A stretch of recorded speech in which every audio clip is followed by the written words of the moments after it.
নমস্কার বন্ধুরা, আমি রুমা, মা মেয়ে কিচেনে সবাইকে স্বাগত। আজকে আমি তোমাদেরকে একটা নতুন রেসিপি করে দেখাবো। এখানে আমি ভোলা মাছ নিয়েছি, দেখো 6 পিসের মতো নিয়েছি। অনেক বড় ভোলা মাছটা। এখানে 500 গ্রামের মতনই মাছ আছে। আর এখানে আছে, আমি নিয়েছি কেটে এরকম এই বেগুনগুলো দিয়ে রান্না করলে খুব ভালো হয় খেতে। আর এখানে নিয়েছি আলু, লম্বা লম্বা করে কেটে নিয়েছি। সর্ষের তেল দিয়ে, এটা একদম খাঁটি সর্ষের তেল, বাড়ির তৈরি করা।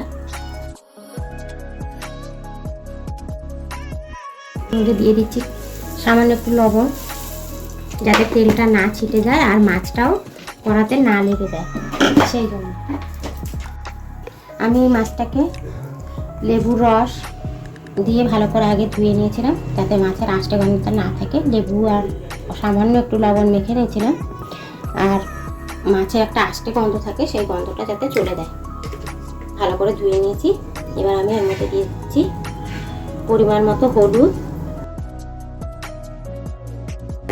সামান্য একটু লবণ। আর কিন্তু কড়াতে লবণ দেওয়া আছে। ভালো করে মেখে নিচ্ছি পুরো গোটা মাছটাই।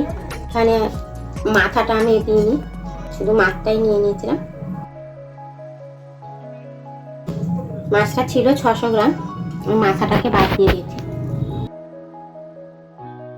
তেলটা ভালো করে গরম হয়ে গেছে। এবার আমি কড়াতে মাছগুলো দিয়ে দিচ্ছি।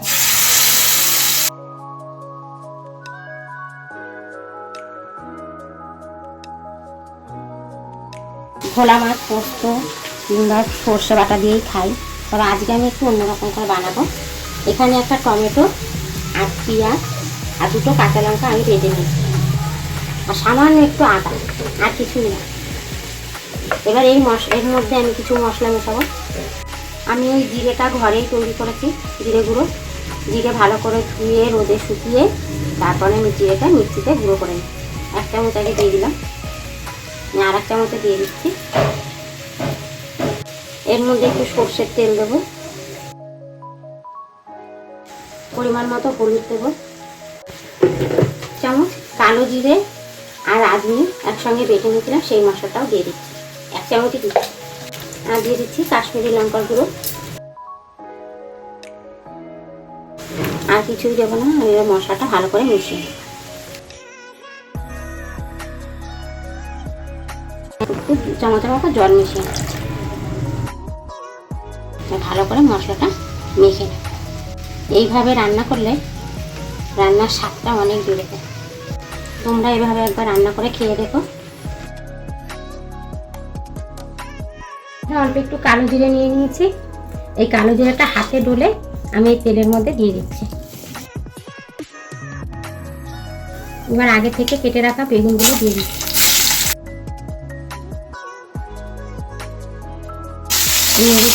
বেগুনগুলো একটু ভেজে নেব। কালো জিরেটা এই কারণে দিলাম, যাতে বেগুনের সাথে কালো জিরের ফ্লেভারটা থেকে যায়।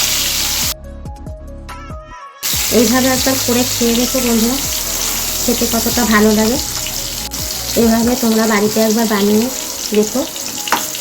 যদি তোমাদের ভালো লাগে একটা লাইক করে দিও, বেল আইকন প্রেস করে রেখো, যাতে আমার রান্নার নোটিফিকেশান সবার আগে পৌঁছে যায় তোমাদের কাছে।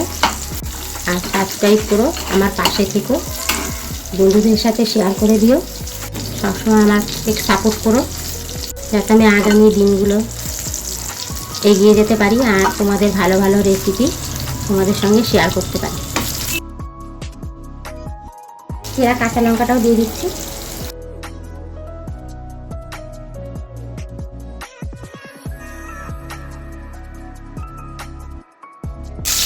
এই বেগুনে না একদম তেল টানে না, দেখো বন্ধুরা কত সুন্দর বেগুনও ভাজা হয়ে গেছে, অথচ এখন দেখো কত তেল দেওয়া যায়। আমি আর তেল দেবো না। আলুগুলোকে দিয়ে দিচ্ছি, ভালো করে ভেজে নেবো আলুটা একসঙ্গে তেলের সঙ্গে। এবার আমি আগে থেকে যে মশলাটা তৈরি করে রেখেছিলাম, সেই মশলার তেলের মধ্যে দিয়ে দিচ্ছি। ভালো করে মশলা আলু তেলের মধ্যে ভালো করে কষিয়ে নেব। এই রান্নাটা আমি গরম জলে করবো। আমি বেশিরভাগ রান্নাই গরম জলে করি, যাতে রান্নার স্বাদটাও ভালো আসে আর সবজিগুলোও যাতে তাড়াতাড়ি সেদ্ধ হয়ে যায়। মশলাটার বাটি ধুয়ে আমি একটু জল এখানে গরম জলে দিয়েছি, গরম জল দিয়েছি। এবার ভালো করে কষিয়ে নেব যতক্ষণ অবধি তেলটা ছেড়ে নেব। দেখো বন্ধুরা, মশলা থেকে তেল ছেড়ে দিয়েছে। এবার আমি আগে থেকে গরম জল করে রেখেছিলাম, সেই গরম জলটা দিয়ে দেবো।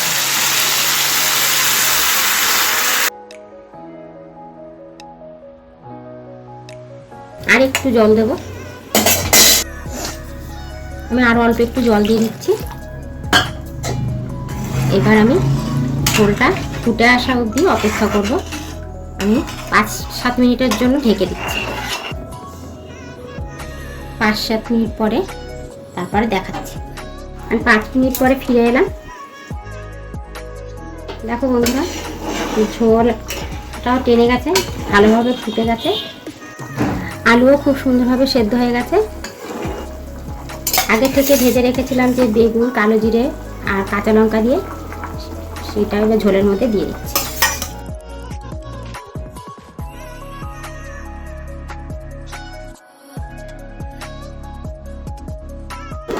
একে একে সব মাছই আমি দিয়ে দিয়েছি। আর একটু সময় মানে আর 2 মিনিটের মতন আমি ফুটিয়ে নিলে আমার রান্নাটা পুরো কমপ্লিট। তারপরে আমি তোমাদেরকে সার্ভ করে দেখাচ্ছি। এবার ঢেকে দিচ্ছি, 2 মিনিট পরে আবার দেখা।